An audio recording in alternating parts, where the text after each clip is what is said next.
الكرة عم تمشي وكأنه ما في مطر، بتتفرج على الكاميرا العالم غرقانة بالمطر، ولكن أرضية الملاعب تدرس. والله المغرب عم يقدم استضافة كتير كبيرة. اخواتنا في الجزائر يلي منزلين لي صورة بركة مية في ماتش كأس العرب وتقول لي دي ملاعب المغرب. شفتوا النهارده لعبت ازاي؟ والمطر عمالة تخر، لها اسبوع عمالة تمطر. انما الكوره ماشيه على ارضيه الملعب عادي، ولا كأن في اي ميه نهائي على ارضيه الملعب. ده بسبب التطور اللي عملته المغرب في ملاعبها. ملعب المولاي عبد الله يا برنس على اعلى مستوى باحدث طرق في العالم في الدنيا كلها. ليه بقى؟ لان المغرب عملت يا برنس كده ايه زي مصفات وزي مواسير، ان هي اول لما المطره تنزل على النجيله تنزل في المواسير ديت والملعب يفضل سجاده زي ما انت شايف كده. اللاعب بيلعب وهو فرحان من حق يعني واحد لقى دلع ما يتدلعش يتدلع. ده انت رحت الكاميرون قلت الكاميرون بتلعبنا على الجسر، بيلعبونا في الشارع، الملعب لا يصلح، كله حفر طالع ونازل. صح مش ده اللي حصل في بطولة الكاميرون؟ قلتوا لعبونا في اوحش الملاعب وعشان كده خرجنا. النهارده انت بتلعب بقى في اللعيبه يا اخواتنا في الجزائر ومنتخب الجزائر، اللعيبه كانها بتلعب في اوروبا. التطور اللي ضافوا فيه في ارضيه الملعب جهاز كده بيعمل عمليه امتصاص من الميه اللي موجوده في الملعب، وبعد ما تعمل عمليه الامتصاص دي وهي المباراه شغاله كده ولا اي تاثير ولا اي حاجه، يكون الملعب بيرجع عادي جدا زي ما كانه ما فيهوش اي حاجه. المغرب بكل تاكيد انتصرت في تنظيم البطوله بالموضوع اللي عملته بارضيه الملعب دوت، بالاجواء اللي اشتغلت دي عليه. ارضيه الملاعب في المغرب خرافيه. خليج بيقول لك هي المغرب عملت ده ازاي؟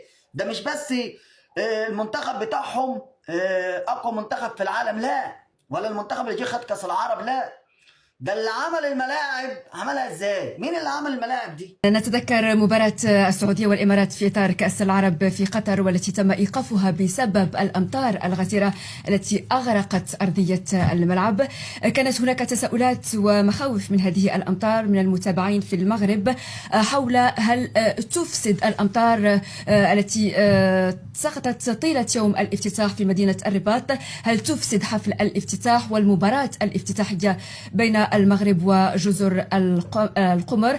لكن كما تابعنا أرضية المغرب أو ملعب المغرب صمدت رغم الأمطار، والفضل في ذلك يعود لتقنيات الصيانة التي يخضع لها الملعب، ولا سيما أرضية ملعب الأمير مولاي عبد الله التي لا تقتصر على ضمان المظهر الجمالي للعشب، بل يجب أيضا أن تضمن الأداء التقني للأرضية وأيضا قدرتها على تحمل الضغط والتغيرات المناخية. وعطى درس لكل الناس انه المغرب حاضر وعنده الامكانيات وشي بيرفع الراس، وصورة رائعة وجميلة. يعني انا حضران كأس افريقيا كتير، هي احلى وافضل صورة بشوفها من ملاعب، من تنظيم، من تحضير.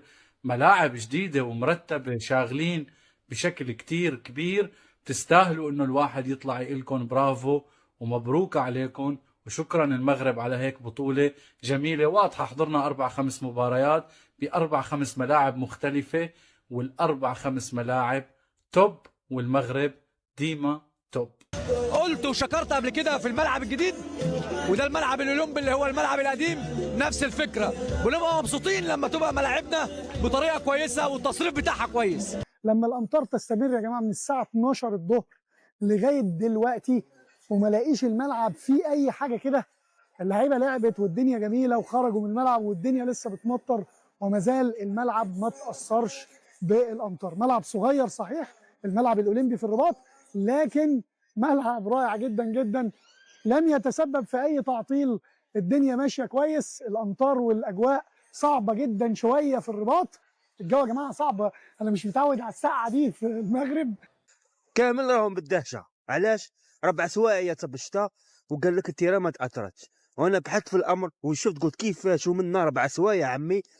ايبا عمي داروا النظام الامريكي سوب اير كما كتشوفوا هنا في الفيديو تاع بصح لوجيستيك. احكي لي على اللوجيستيك عمي، احكي لي على اللوجيستيك. تماك البارح اشتري كي في الماتش تاع صبت 4 سوايع في الماتش تاع مصر. كيف ماتش الافتتاح كيف تاع مولاي عبد الله كامل. قلت لهم كيف ما واش يعوموا. يبا نظام سوب اير هذايا اخر تكنولوجيا امريكيه في نظام الملاعب. اللي يسبيري الماء تاع الشتاء وكل قاعد كيما راهي طرابيزه كيما نقولوا طابي يا عمي. وهذاك الصحفي حبيت نجاوبوا لي قال لك عادي كيما موالف. يا خويا شوف اللوجيستيك عمي، شوف اللوجيستيك حمبابك، هذا ستاد كيما تاع بواكي. صافي شو نقول لكم، لقجع هذا العام راح يدير كوب ديمون ماشي كوب دافريقيا، ملاعب هاربه من كوب ديمون. بالنسبة لمملكة المغرب، هنيئا لنا بهذه المنشآت العظيمة، هنيئا لنا بهذا التنظيم المميز كعرب. حاليا فترة أمطار غزيرة على معظم المدن وعلى معظم المباريات والملاعب. لم نشاهد برك، لم نشاهد سوء تصريف، خدمات ممتازة بصراحة. شفنا مباراة مصر كانت أمطار غزيرة، شفنا مباراة المغرب كانت أمطار غزيرة، مباراة تونس كانت أمطار غزيرة. على الأقل هذه المنتخبات العربية اللي تابعنا المباريات من خلالها. بصراحة تنظيم ومنشآت وبنية تحتية تبارك الرحمن يا المغرب، شيء يدعو للفخر والاعتزاز. توضيح، في صحفيين وفي جماهير وفي صفحات قاعدة تتصيد للمغرب وخاصة بمباراة مصر وزيمبابوي، وإنه الحضور الجماهيري والملعب شبه فارغ. أول إشي الملعب بعد بداية المباراة بدقائق صار شبه ممتلئ، وهي عدد الجماهير 28,000، والملعب أصلا بوسع من 40 ل 43,000، يعني الملعب ممتلئ بسعة 70%. ثانيا وبكل صراحة المغرب غير مسؤولة عن عدم حضور الجماهير. المغرب موفريت لك أرضية ملعب ممتازة على غرار أراضي الملعب الأوروبية، موفريت لك ملاعب ممتازة، موفر مواصلات ممتازة، موفر فنادق ممتازة، يعني تنظيميا المغرب 100%. أما عدم حضور الجماهير من حضورها هذا إشي برجع لعدد البلدان وبرجع لمشجعين البلدان، وإحنا بنعرف إنه أغلب الجماهير الأفريقية فقيرة وغير قادرة على حضور المباريات. بسم الله ما شاء الله. ماذا تفعل المغرب بحدث غريب جدا؟ استمرار الأمطار بشكل غزير جدا ولا تتوقف المباراة 45 دقيقة ولا تتأثر أرضية الملعب. شفنا بلاد متقدمة جدا بحضارة كرة القدم، لكن أمطار لمدة نصف ساعة وقفت مباريات. ايش هذا التطور يا المغرب؟ ماشيين على شعار ما كنطيحوش كنرجع واقفين. وصدقا المغرب بحاجة للإنصاف الأكبر من ناحية التنظيم. ما شاء الله. الناس اللي عماله تقول بطوله المغرب مفيش اقبال جماهيري ولا اي حاجه، يا سيدي قبح الله الفقر. ما تقعدش تقول لي، ما تعمل لي مقارنات ما بين البطوله بتاعه قطر في كاس العرب والبطوله بتاعه المغرب، لان بطوله قطر في كاس العرب ما كانش بيحضر فيها القطريين يا حبيبي الا في مبارياتهم فقط. يعني شفنا المنتخب العراقي، جمهور عراقي، اردني، جزائري، مصري، واخد بالك، سعودي. انما هنا في القاره الافريقيه احنا اسمنا القاره الفقيره. فالدوله بتاعه المغرب هتعمل ايه؟ هتروح تجيب الافارقه بتوع الكونغو وبتوع السنغال ونيجيريا وبنين وتعالوا احضروا غصب عنكم؟ الناس ما معهاش فلوس. وانا لو واحد مغربي واخد بالك انا مش مجبر يا بابا اروح اتفرج على مباراه بتاعت الكونغو وبنين، هشجع مين انا ولا مين يعرفني؟ ولا مجبر اروح احضر مقابله بتاعت السنغال وبتسوانا ولا نيجيريا وتنزانيا. فالنهارده وانت بتتفرج على الحضور الجماهيري لمنتخباتنا العربيه انا راضي عنه بنسبه 100%. شفنا الجمهور المغربي امبارح في المباراه بتاعت مصر تقريبا كده وصل عددهم 24 او 28 الف مشجع، يعني تقريبا كده ملوا الملعب بنسبه 75%. شفنا النهارده الجمهور المغربي مع الجمهور التونسي في المباراه، شكل الجمهور يفرح. لحد دلوقتي في اكتر من 130 الف مشجع قدروا ان هم يحضروا البطوله، وصدقني البطوله دي هتتخطى واخد بالك عدد المليون مشجع.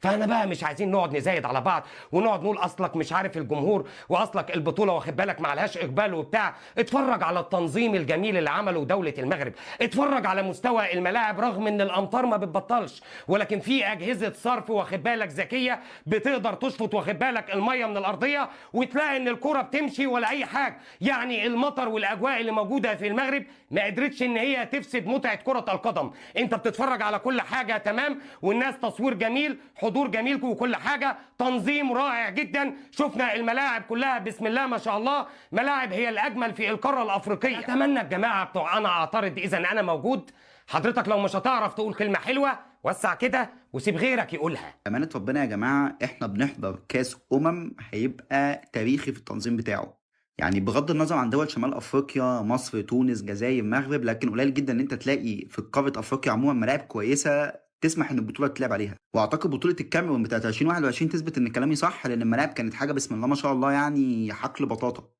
النهارده في مباراه تونس بصوا المطر، بصوا المطر عامل ازاي، بسم الله ما شاء الله، بصوا سبحان الله بجد المطر عامل ازاي. ولكن ما شاء الله ما شاء الله الملاعب كويسه جدا، ما تحسش ان في مطر، الملاعب ما بتتاثرش اصلا بالمطر. يعني البص حركه الكره طبيعيه جدا، في حين ان والله في بطولات كبيره جدا زي اليورو بتقف بسبب ان المطر بيبوظ الارضيه والكره ما بتتلعبش اصلا. فشابو شابو شابو لدوله المغرب لانها بجد مهتمه جدا باقل التفاصيل. البطوله لسه بدري، ولكن من اول يوم لغايه دلوقتي تحس ان انت بجد بتشهد بطوله كويسه جدا في الملاعب، في حفل الافتتاح، في الجمهور، في التنظيم، ودي حاجه مش جديده على دوله كبيره زي دوله المغرب. المغرب غرقانه في المطر. تاني، المغرب غرقانه في المطر. عارفين المغرب قريبه شويه لاوروبا طبعا، لاسبانيا وكده، والاجواء عندهم في التوقيت ده الطقس ممطر بطريقه مش طبيعيه، وده اللي شفناه في معظم المباريات. يمكن ماتش مصر الوحيد تقريبا في اجادير ما كانش فيه مطر، لكن كل الماتشات فيها امطار، وامطار دون توقف. وده من وجهة نظري عيب في توقيت اقامة المباريات في المغرب في التوقيت ده. اولا المغرب دولة اكثر من رائعة، منشآت كروية عالمية، والمغرب تنتظر كأس العالم 2030.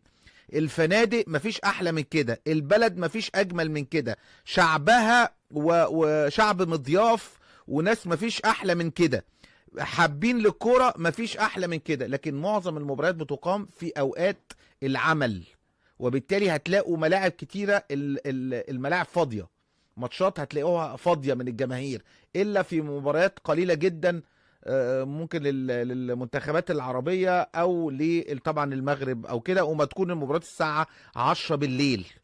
لكن الساعة 2:30 والساعة 5 دي ما بيبقاش فيه جمهور تقريبا بسبب الناس كلها في الشغل. نمرة 2، مش هتستمتع باللعب قوي طول ما في 90 دقيقة مطر، يعني فاهم، 90 دقيقة الملاعب ممطرة.